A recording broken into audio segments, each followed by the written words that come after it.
वळूयात पुढल्या बातमीकडे। सरसकट आरक्षण देण्याचा कुठला नियमच नाही असं गिरीश महाजनांनी म्हटलेलं आहे। सरसकट आरक्षण देण्याचा नियम कायदा कुठेही नाही असं गिरीश महाजन म्हणतात। मराठा समाजाला टिकणारं आरक्षण देणार असं आश्वासन देखील महाजन यांनी दिलंय।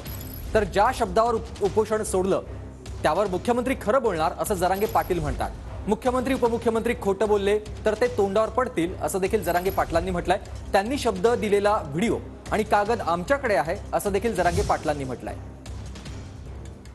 त्यांनी वारंवार सांगितलं आहे, देवेंद्रजींनी सांगितलं आहे, अजितदादांनी सांगितलेलं आहे। त्यामुळे आरक्षण द्यायचं असेल तर टिकणार दिलं पाहिजे।